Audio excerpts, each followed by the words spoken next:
Halo? Ya, kami belum mendengar suara. Iya.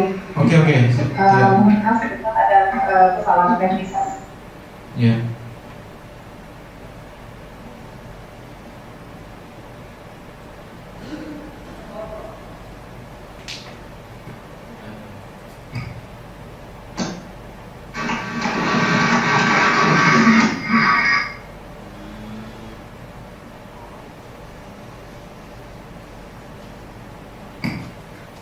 Gimana Ibu Hapsari?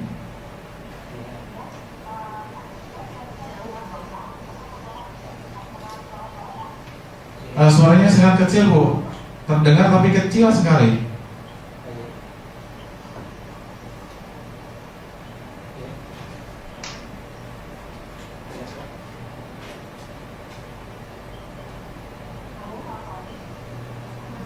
Ya, halo Bu.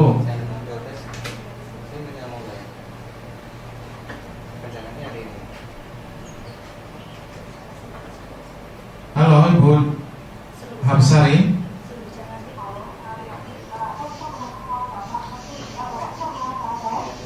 Ya, bisa mendengar tapi sangat kecil Bu.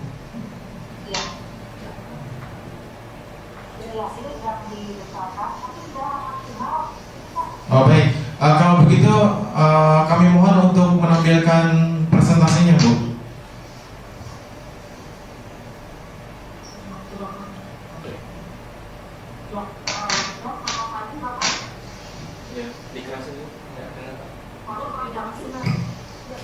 Iya, selamat pagi Bu.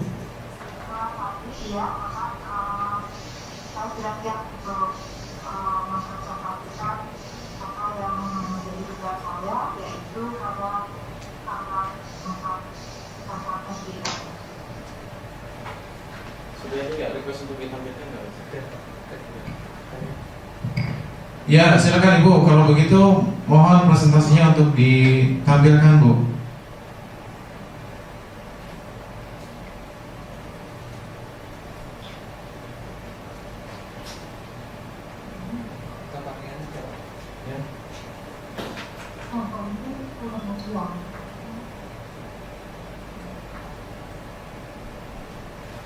Iya.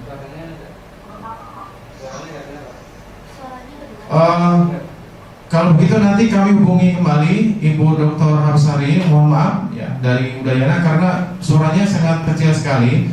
Coba nanti kami akan kontak Ibu lagi. Kita ke Bapak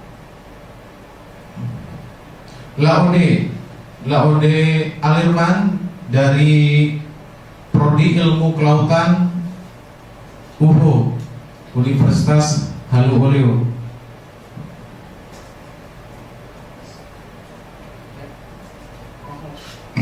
Halo, Bapak Laude Alirman.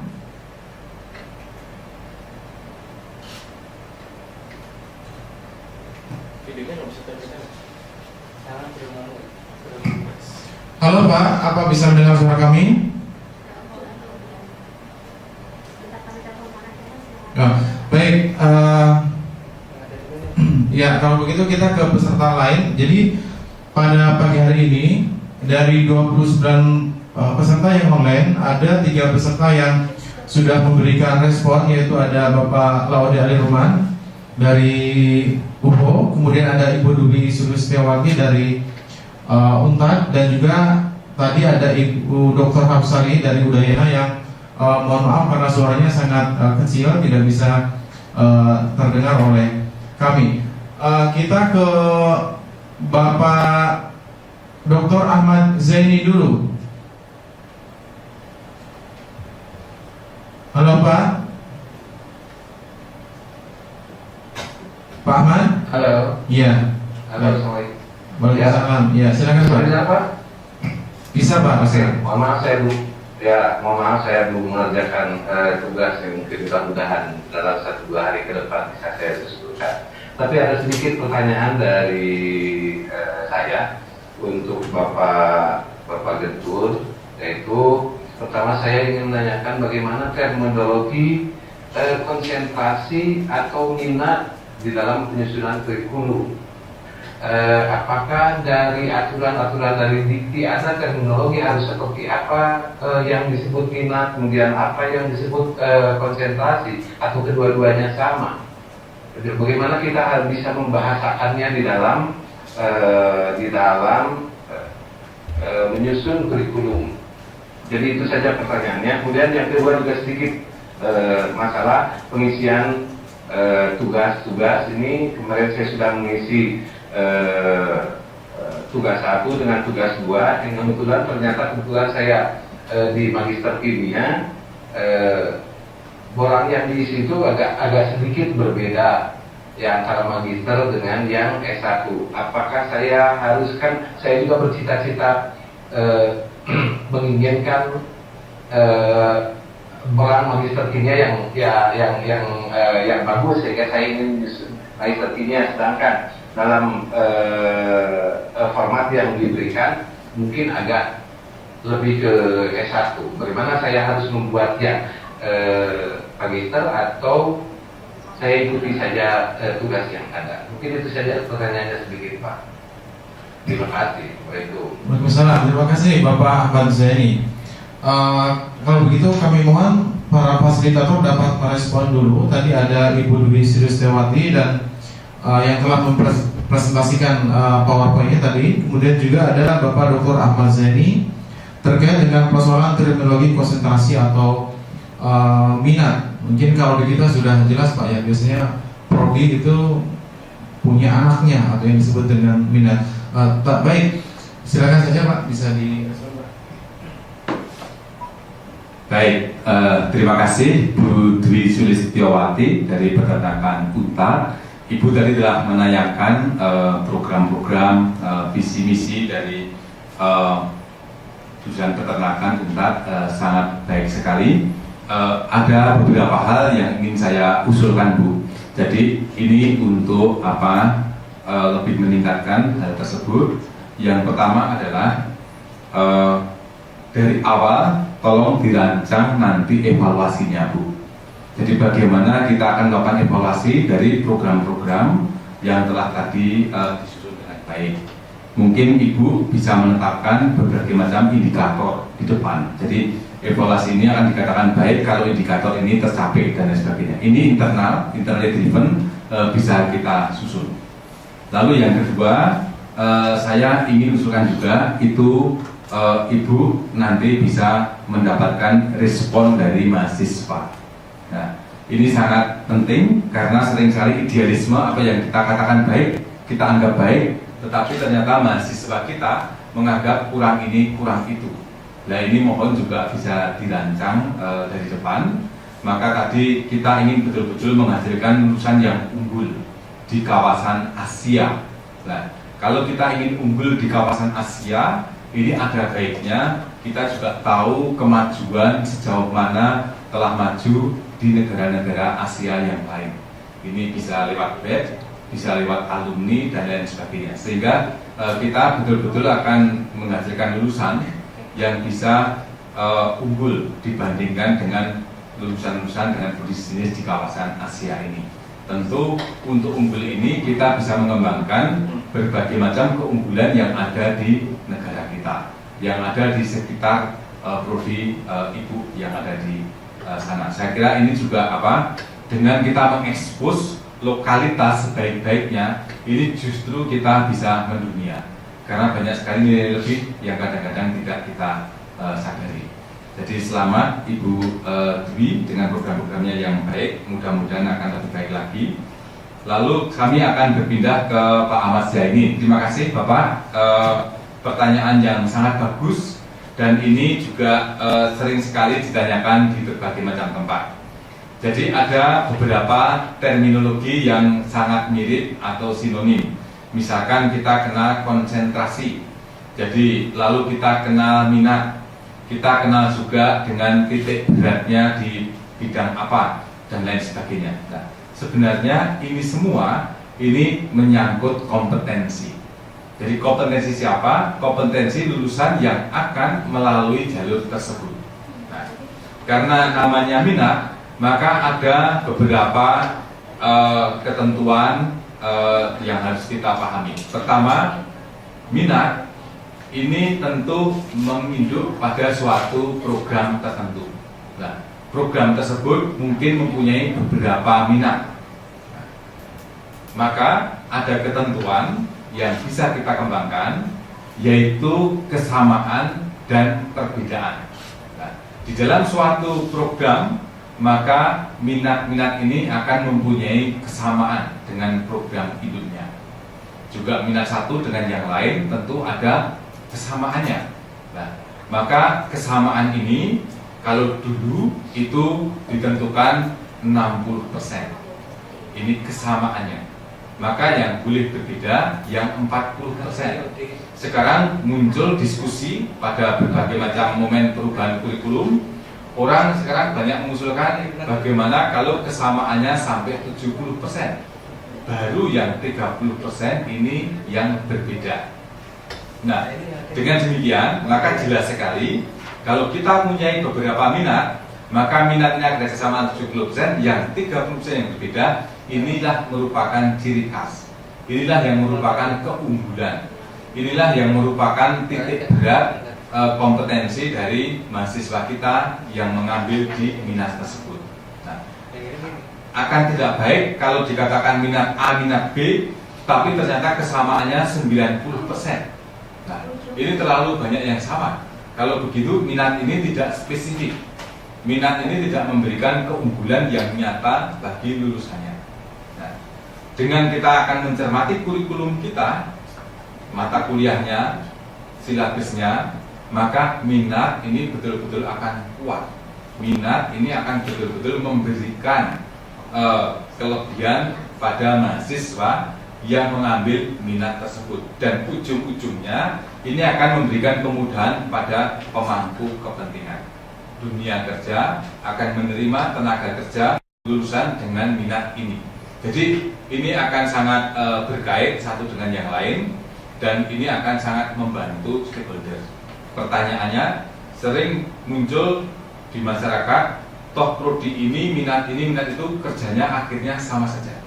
Nah, mungkin bisa saja lulusan teknik kimia, lulusan jurusan kimia kerja di bank, tetapi karena bank membutuhkan kompetensi tersebut untuk memberikan kredit pada industri-industri kimia dan lain sebagainya. Nah, bukan berarti minat tidak bermanfaat, tapi minat justru akan bermanfaat kalau nanti suatu institusi membutuhkan lulusan dengan berbagai macam minat, berbagai macam kompetensi. Jadi seperti itu Pak Ahmad Zaini, saya kira sangat jelas konsentrasi, minat, titik berat, macam-macam kita bisa memberikan istilah. Tetapi intinya adalah ini yang akan membedakan antara minat satu dengan yang lain, lulusan dari yang satu dengan lulusan yang lain. Saya kira demikian, mudah-mudahan nanti ini betul-betul tercermin di dalam kurikulum yang disusun. Jangan sampai hanya berbeda judulnya, tetapi isinya sama. Ini sering-sering kita harus memperhitungkan juga seberapa besar overlap antara mata kuliah satu dengan yang lain. Terima kasih. Ya, saya berkenaan dengan paparan Ibu Dwi Sulistiawati. Saya akan menyoroti dari sisi SDM-nya.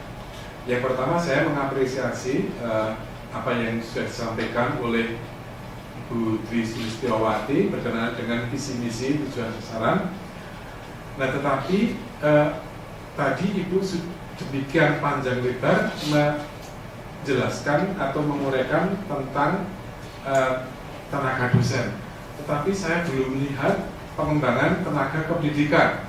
Padahal untuk tercapainya visi yang telah ditetapkan tadi itu tidak bisa terwujud dengan baik tanpa mendapatkan dukungan dari tenaga kependidikan, misalnya dari tenaga laborannya, teknisi, programmer, administrasi. Nah, meskipun selama ini tenaga kependidikan itu dikelola oleh fakultas, tapi kita bisa memberikan masukan-masukan kepada fakultas berkenaan dengan pengembangan, monitoring, dan evaluasi tenaga kependidikan tersebut. Oleh karena itu, kalau saya boleh mengusulkan hal pengembangan tenaga pendidikan dimasukkan dalam tujuan atau sasaran di dalam visi tersebut. Yang berikutnya, Ibu Dwi, itu saya sama sekali belum melihat mengenai tata kelola. Nah, program yang baik, niat yang baik, visi yang baik itu hanya bisa dicapai dengan baik kalau dikelola dengan baik. Oleh karena itu, kami mengusulkan ada tata kelola atau manajemen yang efisien, efektif, serta dokumentasi didukung dengan dokumentasi yang baik. Saya kira demikian. Jadi ini akan menghasilkan seperti apa yang Ibu cita-citakan dalam visi dan misi. Terima kasih.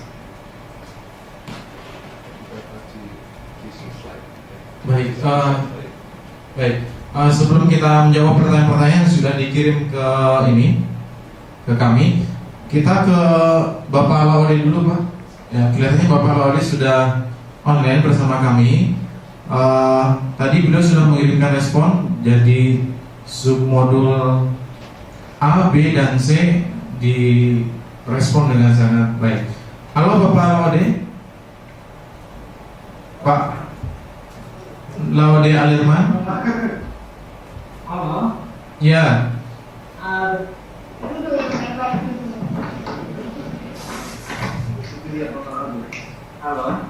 Halo Pak.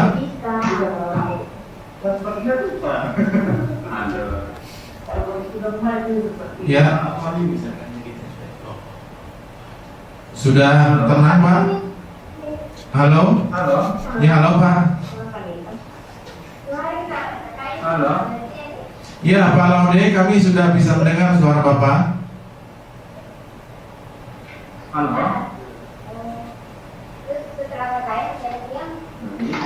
Halo. Halo. Silakan Pak Laude.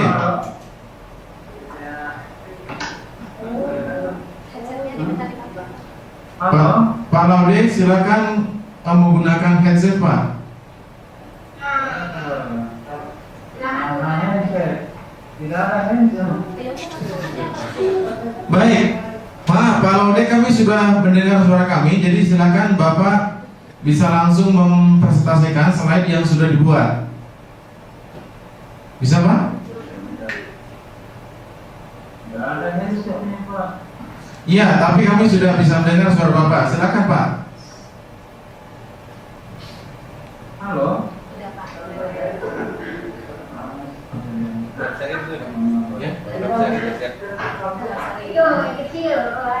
Baik. Nanti kami hubungi lagi Bapak Laude karena masih sangat ramai sekali. Sekarang ke Ibu Dr. Hapsari. Halo Bu.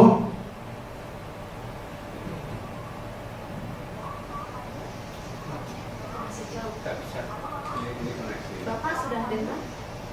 Masih sangat kecil Bu, mohon maaf ya.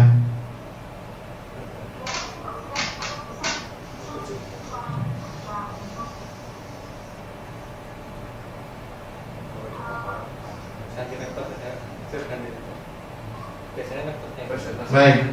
Atau presentasinya? Baik. Bisa tidak Ibu Hapsari menampilkan presentasinya Bu?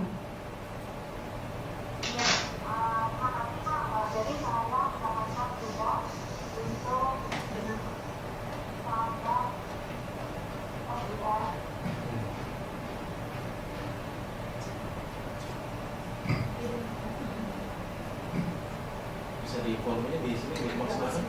Udah maksimal. Ini sebentar, yang lain kayaknya sudah, tapi yang lain kami tidak bisa mendengar. Ya, halo Bu.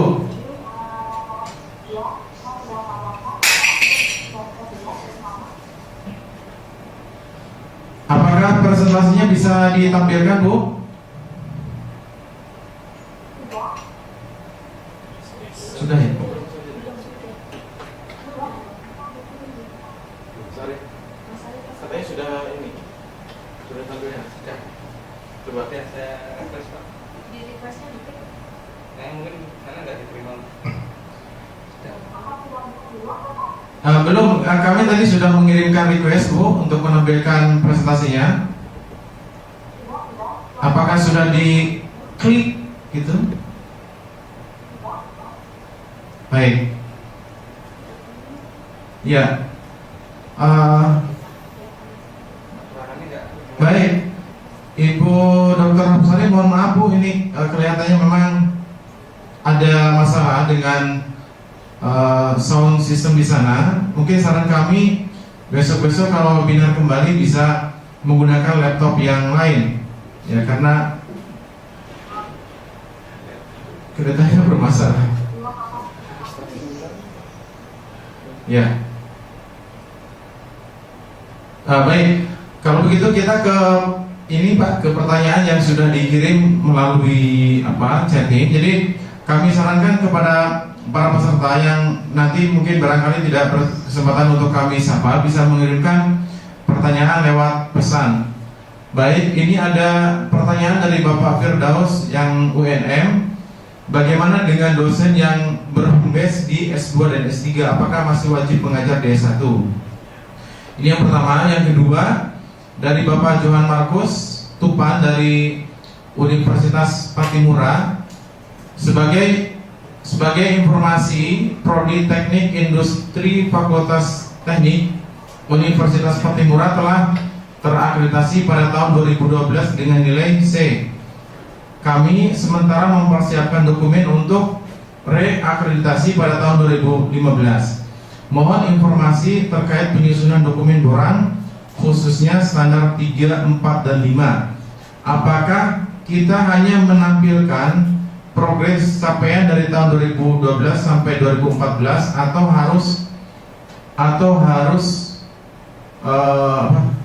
5 tahun, yaitu 2010 sampai dengan 2014. Mohon penjelasannya. Terima kasih Bapak Johan Markus. Kemudian dari Bapak Farid Muhammad, ini dari Prodi Pendidikan Bahasa Inggris dari Gorontalo. Saya ingin bertanya tentang standar 3/314 tentang data jumlah mahasiswa reguler 7 tahun terakhir untuk setiap TS ya. Untuk setiap TS ada 2 tahun akademik, dan data untuk setiap tahun akademik terkadang berbeda. Hal ini disebabkan oleh mahasiswa yang terlambat membayar SPP sehingga tidak terdaftar otomatis secara online, dan mahasiswa yang kurang diketahui kabarnya.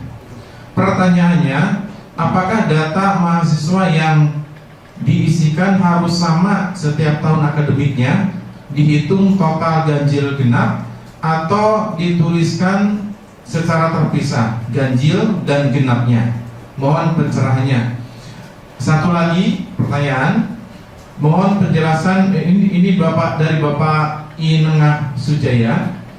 Mohon penjelasan sekali lagi mengenai prestasi dan reputasi dosen. Apakah mendapatkan hibah penelitian termasuk ke dalam prestasi ataupun reputasi seorang dosen?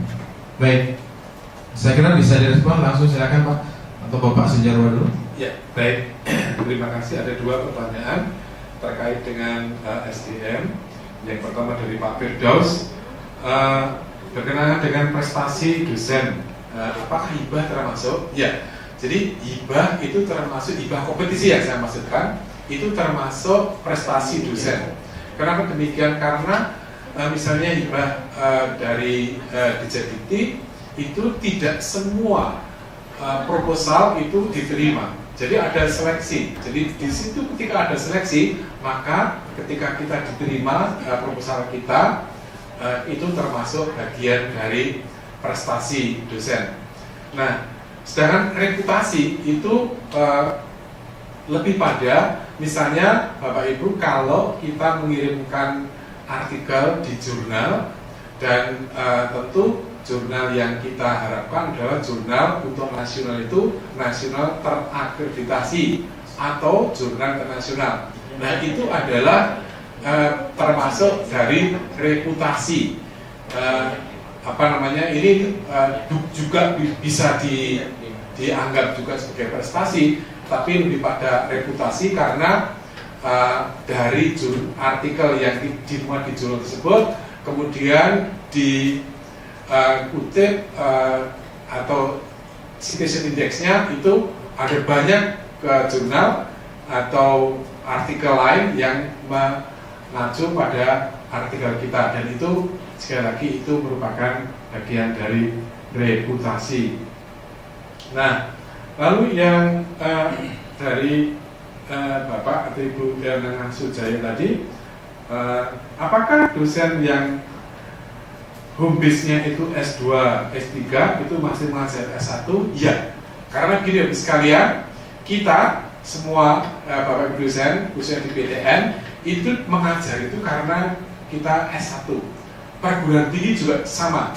Jadi UGM misalnya itu dibiayai negara, itu karena UGM melaksanakan pendidikan untuk S1, wajib hukumnya. Sedangkan S2, S3 itu sebenarnya tidak wajib.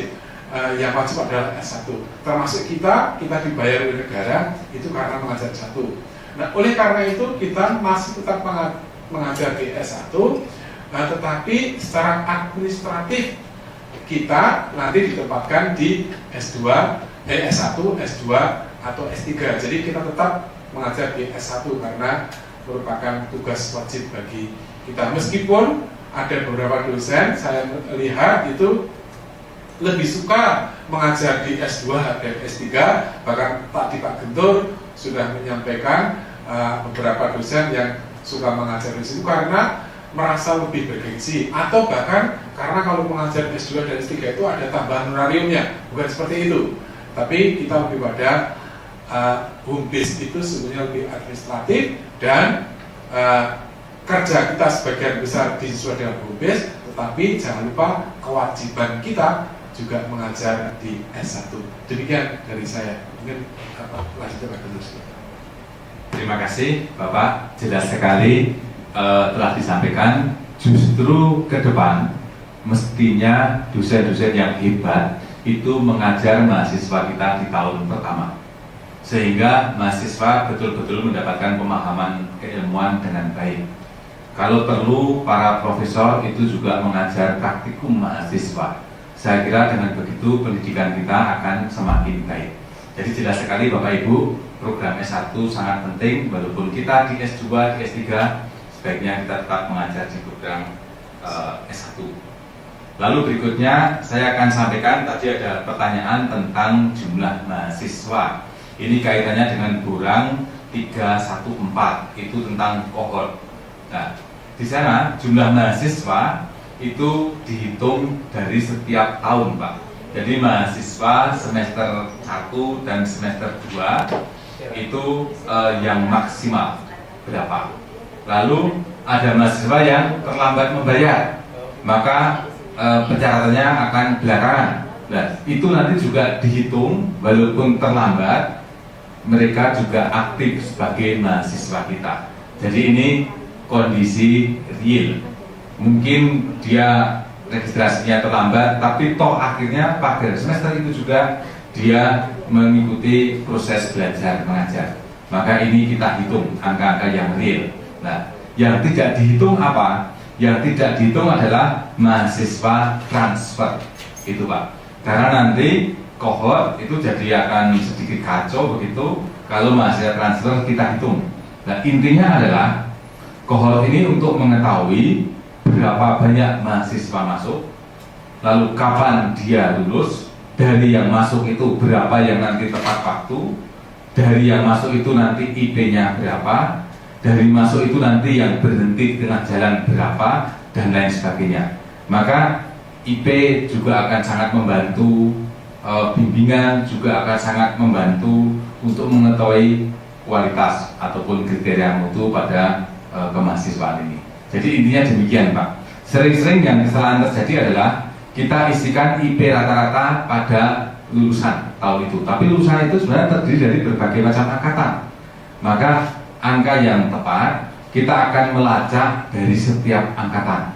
Ini nanti lulus kapan, IP rata-ratanya berapa, dan sebagainya. Ini angkanya akan lebih tepat. Saya kira itu sangat jelas sekali bagaimana kita akan nanti mengembangkan kohort. Lalu Pak Nengah, tadi saya akan menambahkan sedikit itu tentang prestasi dosen yang telah mendapatkan hibah biasanya dari hibah itu menghasilkan suatu karya yang baik, luar biasa. Ini juga akan menjadi suatu prestasi Pak. Misalkan mendapatkan paten, misalkan mendapatkan suatu karya yang dapat penghargaan level nasional, regional, dan lain sebagainya. Itu juga suatu prestasi. Jadi banyak sekali prestasi, termasuk juga nanti prestasi-prestasi yang kita kembangkan bersama dengan mahasiswa kita. Membuat robot misalkan, robot yang bisa memadamkan dan bisa menyalakan api sesuai kebutuhan, nah, seperti itu. Misalkan ini juga suatu prestasi yang baik. Saya kira begitu Pak. Reakreditasi. Baik. Maaf, ada satu pertanyaan tentang reakreditasi. Apakah karena kita mengajukan datanya hanya 2 tahun terakhir atau 5 tahun terakhir, maka itu dihitung 5 tahun terakhir Pak.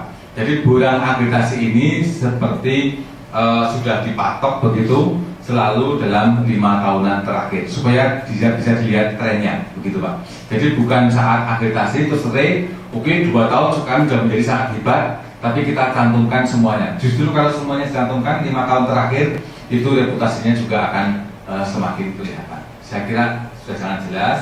Jadi kita isi 5 tahun terakhir.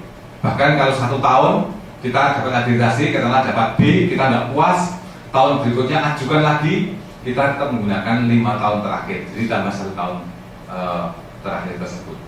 Satu lagi dari Pak Ahmad Zaidi tentang bedanya kurang yang untuk S1 dan S2. Tadi Pak Ahmad Zaidi juga menanyakan bulan S1, S2, S3. Jadi begini, Ban PT menyusun bulan itu untuk masing-masing jenjang. Jadi masing-masing ada S1, S2, dan S3. Ini ada kelemahan untuk saat ini karena untuk program-program ilmu sosial dengan ilmu S1 sama-sama S1, sama-sama S2, ini bulannya masih sama. Tapi ke depan, sekarang Ban PT baru menyusun bulan-bulan yang baru, nanti akan lebih spesifik. Bahkan sekarang akan dikembangkan oleh LAM, Lembaga Akreditasi Mandiri.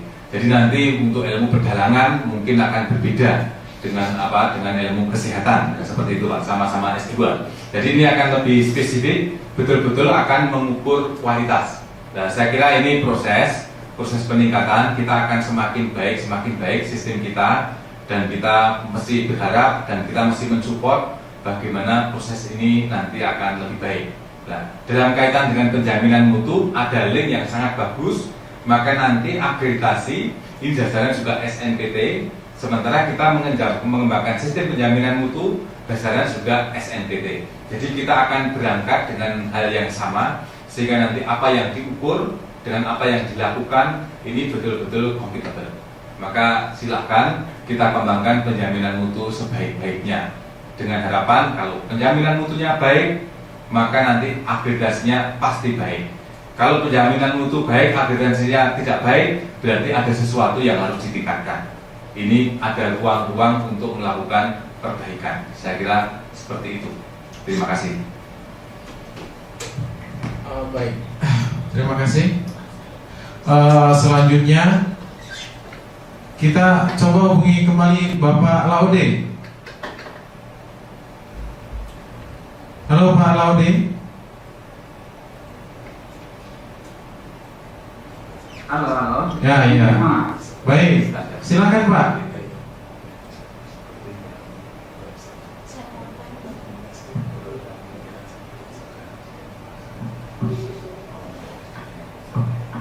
Ya Pak, bagaimana dengan PowerPoint ini? Baik, kami sudah kirim request. Silakan Bapak klik agar PowerPoint-nya bisa ditampilkan.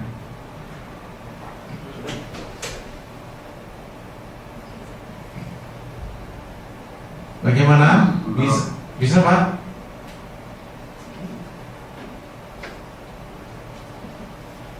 Sementara proses Pak. Oke, bisa dilihat Pak.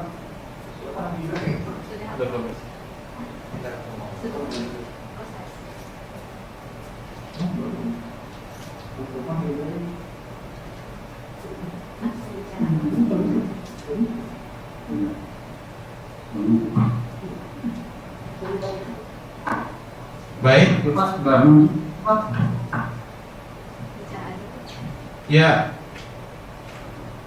Sambil menunggu mungkin ya silakan Bapak bisa menyampaikan dulu secara lisan, silakan Pak.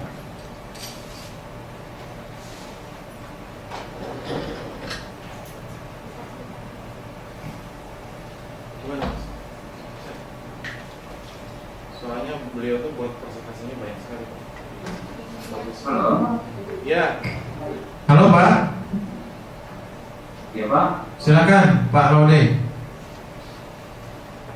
Biar langsung presentasi. Oh iya.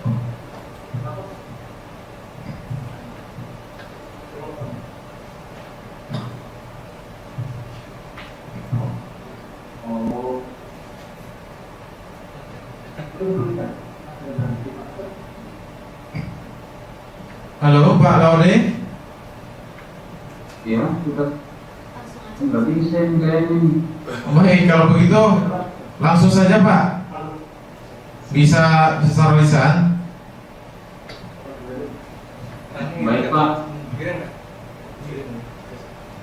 Untuk standar 3 ya Pak, bisa saya menyampaikan.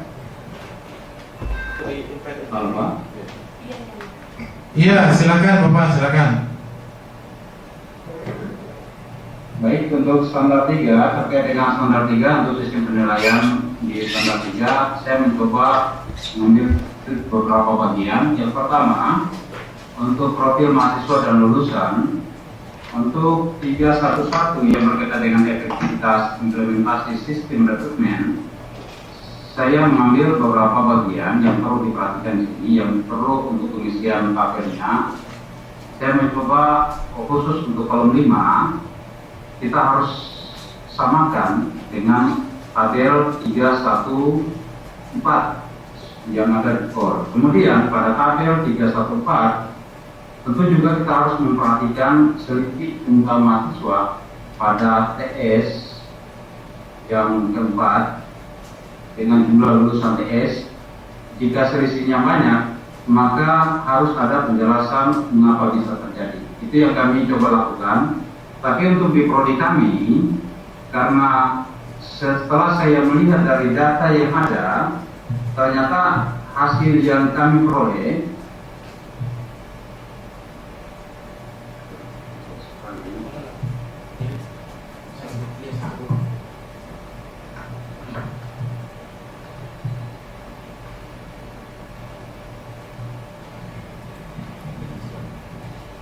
untuk dari ES sampai ES stupid ya, nggak bisa kayaknya. Kalau Pak nggak bisa kayaknya Pak. Baik, Pak Laude, kami sudah menampilkan di ini di layar kami, silakan. Ya, bisa melihat Pak? Bisa Pak.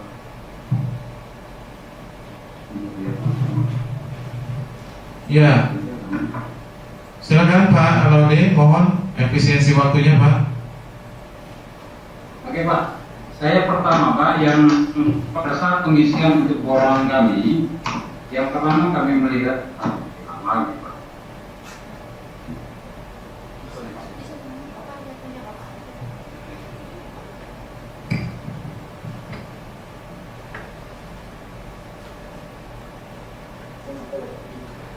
Halo, Halo Pak. silakan Pak Laude. Ya. Baik Pak. Terima kasih. Assalamualaikum warahmatullahi wabarakatuh. Assalamualaikum. Terkait dengan sistem pendidikan standar 3, maka kami mencoba untuk mengisinya orang program kami. Pertama kami melihat dari standar 3 ini untuk 3.3.1.1 berkaitan dengan efektivitas implementasi. Maka tentunya kita memperhatikan ada dua bagian. Pertama, untuk profil mahasiswa khususnya pada kolom 5, maka tentu kita harus menyamakan, harus sama dengan tabel 3.1.4 Tipikor. Kemudian untuk pada tabel 314 juga memperhatikan selisih jumlah mahasiswa dengan jumlah lulusan. Kemudian jika selisihnya banyak, maka tentu harus kita ada penjelasan mengapa bisa terjadi. Kemudian untuk pada poin 3.2 itu kita harus memperhatikan jenis pelayanan mahasiswa yang dapat diakses untuk mendapatkan poin 4.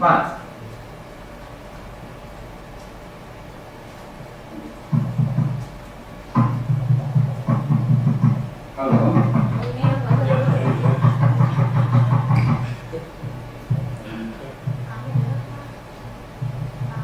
Pak Laude, silakan Pak. Baik,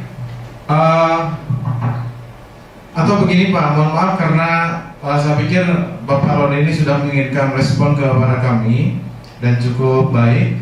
Barangkali ada hal yang ingin ditanyakan Pak, biar nanti para fasilitator bisa langsung membaca respon yang sudah Bapak kirimkan ke kami sebagai bahan evaluasi.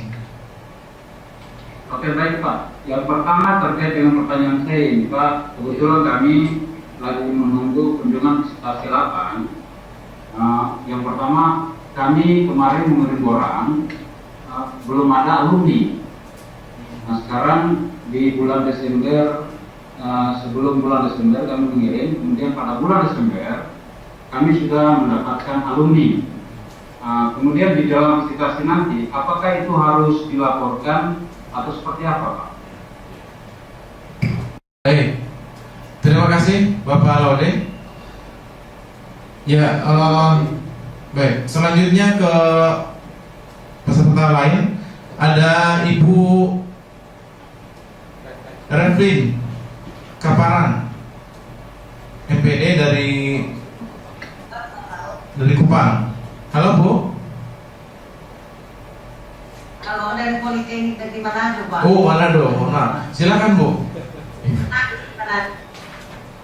Pak, saya Politeknik dari Manado sekarang ini sementara menyusun borang perguruan tinggi. Nah, kemudian halo. Ya, langsung saja Bu, silakan. Ya. Jadi kami ada 5 prodi Pak yang akan reakreditasi.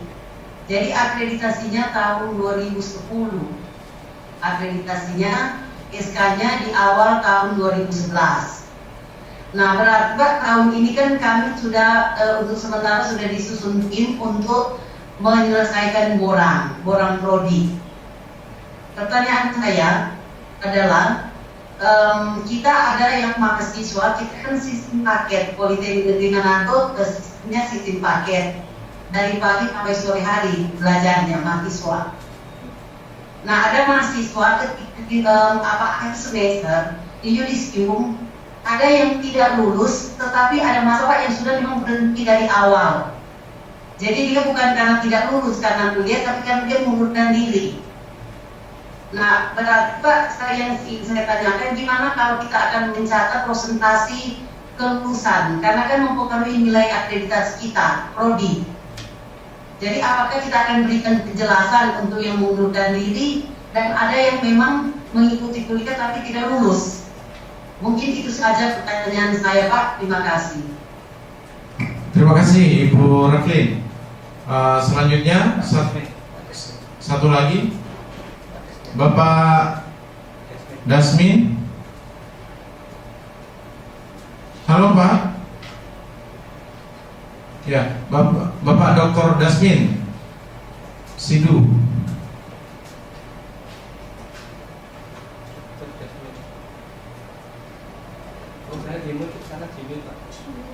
Halo Bapak Dasmin, mohon maaf.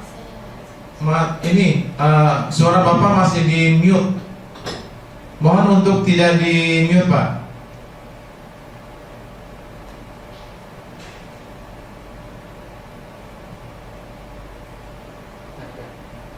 Ya. Halo. Oke, silakan Pak. Silakan Pak.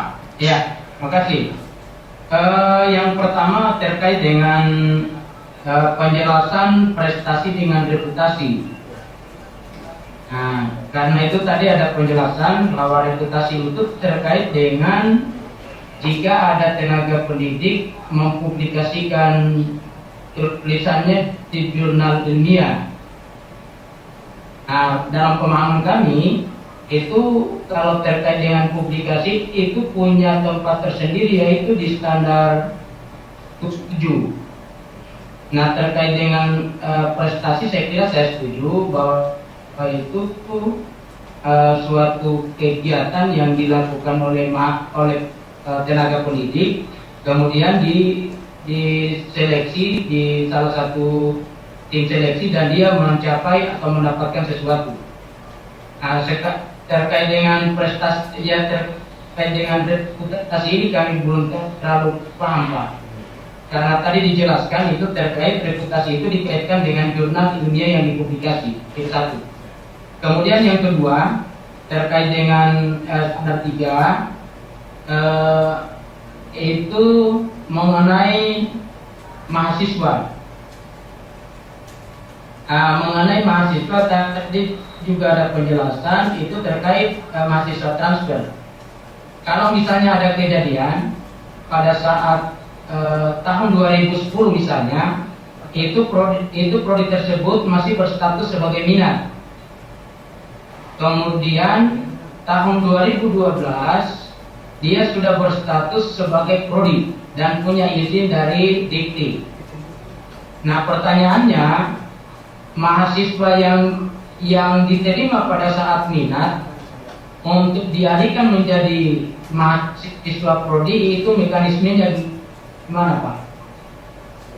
Itu yang kedua. Kemudian yang terkait dengan sumber daya. Kami ada kasus yang kami dapatkan di kedokteran. Nah, di kedokteran itu kan di samping ada akademik, ada juga terkait dengan profesi yang melakukan koas di rumah sakit atau puskesmas yang ditunjuk. Nah, di dalam penulisan koran, apakah pembimbing-pembimbing yang ada di rumah sakit itu perlu kita cantumkan sebagai dosen tetap atau seperti apa, Pak? Nah, karena kami punya kesulitan itu, karena kalau kita cantumkan seluruh dokter yang berinteraksi dengan anak didik kami, itu berarti masuk sebagai dosen tetap. Nah, yang kami lakukan selama ini, kami melakukan kerjasama dengan pihak rumah sakit terkait dengan untuk pendidikan profesi. Nah, itu. Kemudian yang itu terkait dengan tenaga pustakawan, lapora, dan teknisi. Ada beberapa masukan dari asesor bahwa yang dimaksud dengan pustakawan itu adalah tenaga pustaka yang memiliki ijazah fungsional pustakawan. Tapi ada juga pendapat asesor yang lain bahwa pustakawan itu adalah tenaga kependidikan yang ditugaskan di perpustakaan untuk melayani mahasiswa. Nah, itu pustakawan. Kemudian tenaga administrasi itu kalau di dalam prodi kan biasanya hanya memiliki satu. Tetapi di dalam proses penyelenggaraan pendidikan, mahasiswa prodi tersebut itu juga kan memanfaatkan jasa dari administrasi fakultas ataupun dari universitas. Nah, pertanyaannya, apakah kami boleh masukkan tenaga administrasi di tingkat fakultas atau universitas yang mahasiswa kami selalu berinteraksi dalam memperlancar proses pendidikan? Saya kira makasih, Pak. Baik, terima kasih Bapak Dr. Dasmin Sidu dari UHO. Saya kira itu tadi Pak ada 3 pertanyaan, ada 3 penanya dengan beberapa pertanyaan. Silakan bisa direspon langsung. Baik, terima kasih Bapak, Ibu, pertanyaan yang bagus sekali. Pertama tadi tentang persentase kelulusan. Bagaimana dengan mahasiswa kita yang mengundurkan diri? Kalau itu kita hitung berarti nanti persentase akan menjadi kurang. Jadi persentase kelulusan itu akan dihitung dari jumlah mahasiswa yang masuk. Memang itu harus dihitung apa adanya. Karena apa? Karena nanti sebagian besar mahasiswa kita mengundurkan diri, ini ada apa? Pasti ada sesuatu. Maka ini mesti kita hitung. Jadi modelnya seperti itu. Lalu yang kedua itu tentang mahasiswa transfer. Tadi dicontohkan dengan bagus sekali Pak Dasmin. 2010 ini masih menjadi minat. 2012 sudah menjadi prodi sendiri. Lalu bagaimana dengan mahasiswa? Nah, saya akan kembali ke depan. Waktu ini menjadi minat, ini mempunyai kurikulum. Jadi kurikulum minat. Setelah menjadi prodi, maka ini mempunyai kurikulum yang baru, kurikulum prodi. Nah, prodi yang baru mulai menerima mahasiswa baru yang nanti akan lulus menjadi lulusan prodi tersebut. Nah, mahasiswa yang sebelumnya ini masih lulus sebagai minat. Tentu kurikulum waktu menjadi minat dengan kurikulum menjadi prodi ini sangat berbeda. Nah, kalau sudah menjadi prodi justru dituntut minimal ini kesamaannya harus lebih sedikit dibandingkan dengan prodi yang lain, dan maksimal perbedaannya harus maksimal, katakanlah 60% perbedaannya. Nah, ini yang membedakan Pak. Maka terus mahasiswanya bagaimana? Yang kita hitung adalah mahasiswa pada prodi baru, karena yang akan kita akreditasi, kita ajukan akreditasi atau sertifikasi ini prodi yang baru, bukan prodi waktu menjadi minat. Kita tidak ada akreditasi minat, yang ada adalah akreditasi prodi. Jadi kira-kira begitu Pak Dasmin. Nah, ini nanti akan sangat berkaitan erat dengan kohort yang tadi 314. Memang kohort itu sangat bagus, berbagai macam hal bisa dideteksi daripada angka-angka yang ada di kohort tersebut. Misalnya dari mahasiswa masuk ke mahasiswa lulus, idealnya setelah 4 tahun itu lulus semua, tapi masih ada yang tercecer, ada yang belum lulus. Itu akan dideteksi dari angka-angka yang ada di sana. Begitu Pak Dasmin, saya kira sangat jelas. Lalu Pak Jarwo akan menambahkan tentang SDM. Bagaimana dengan SDM administrasi di fakultas, bahkan mungkin fasilitas juga perpustakaan di level universitas. Apakah boleh kita akui juga untuk prodi kita? Saya kira Pak Jarwo akan menjelaskan. Mohon maaf Pak, sebelumnya ada yang dari Bapak Lawadin itu, yang ketika mengirim boran itu belum ada alumni, tapi baru ada alumni itu setelah Desember itu Pak.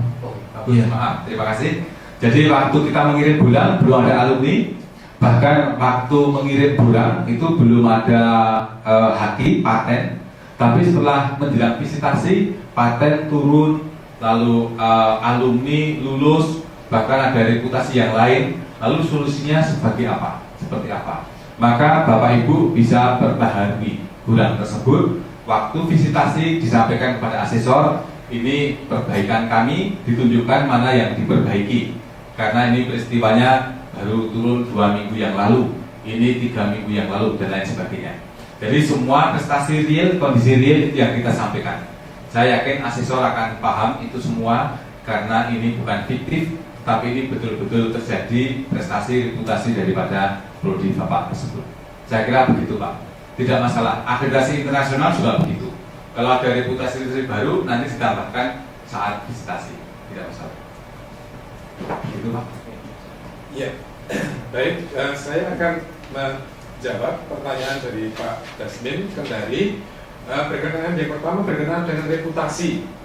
Tadi saya sudah menyampaikan bahwa untuk contoh reputasi itu misalnya kita mengirimkan artikel pada sebuah jurnal, kemudian artikel kita itu banyak dikutip oleh pihak-pihak lain. Nah, kemudian itu tercatat di Google Scholar. Nah, oleh karena itu Bapak, saya mengajak kita supaya teman-teman kita untuk selalu kita ketika menulis artikel di jurnal itu mengutip artikel teman kita sendiri, sehingga otomatis akan terbangun reputasi. Dan tentu harapan kita tidak hanya di tingkat nasional reputasinya, tapi juga di tingkat internasional. Oleh karena itu, tadi saya katakan bahwa hal reputasi ini adalah seberapa banyak artikel kita yang dimuat di jurnal itu dikutip atau disitir atau diacu oleh para peneliti lain. Ya. Kemudian yang terkait dengan dosen tetap dan dosen tidak tetap, misalnya di Fakultas Kedokteran gitu. Memang kami juga pernah mengalami seperti itu, Bapak. Jadi untuk Fakultas Kedokteran itu ternyata sebagian besar dosen yang mengajar di situ justru malah berasal dari rumah sakit yang induk organisasinya adalah Kementerian Kesehatan. Nah, untuk mengatasi itu, maka pimpinan perguruan tinggi itu menerbitkan SK untuk mengajar di perguruan tinggi atau fakultas tersebut, sehingga dokter-dokter tersebut yang induk organisasinya dari Kementerian Kesehatan itu mendapatkan SK mengajar di perguruan tinggi kita dan dianggap sebagai dosen tetap.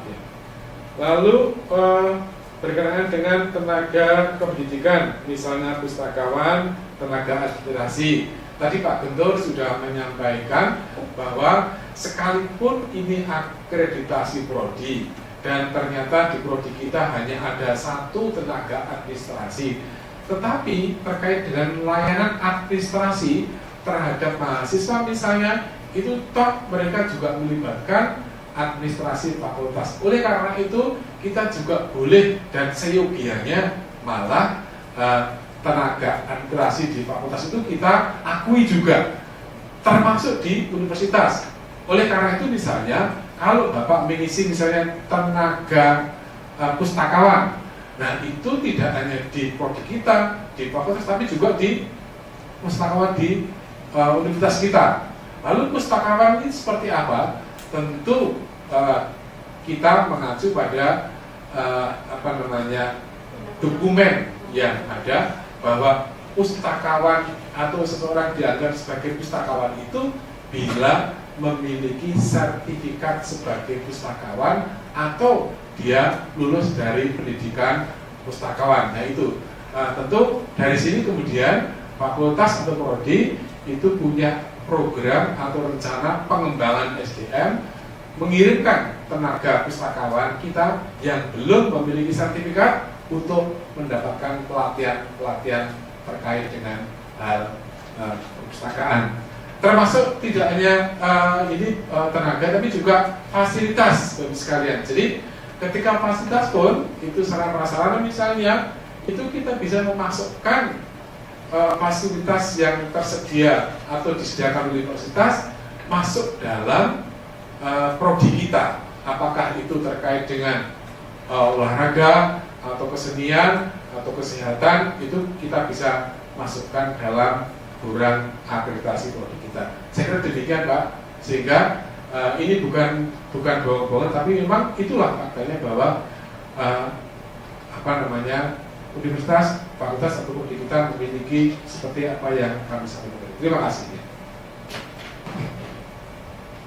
Baik, terima kasih. Tidak terasa Pak, waktunya sudah hampir habis dan saya kira sudah tapi saya akan satu aja ke Bapak Johan Markus Pak. Barangkali ada yang ingin disampaikan, Bapak Johan Markus dari Patimura. Singkat saja Pak, karena waktu kita sudah habis. Silakan Pak. Ya, terima kasih Pak. Ini terkait dengan apa yang tadi sudah di-share lewat chatting dan penjelasan terkait dengan minat dan masalah reputasi dan prestasi. Kami pikir jelas dan mungkin nanti sebentar kalau ada hal-hal yang ingin ditanyakan nanti lewat sharing tugas yang nanti dipersiapkan dan dikirimkan ke MMT ataupun dari pihak lain. Terima kasih Pak. Baik. Terima kasih Bapak Johan Markus. Ini ada pertanyaan dari Ibu Irawati.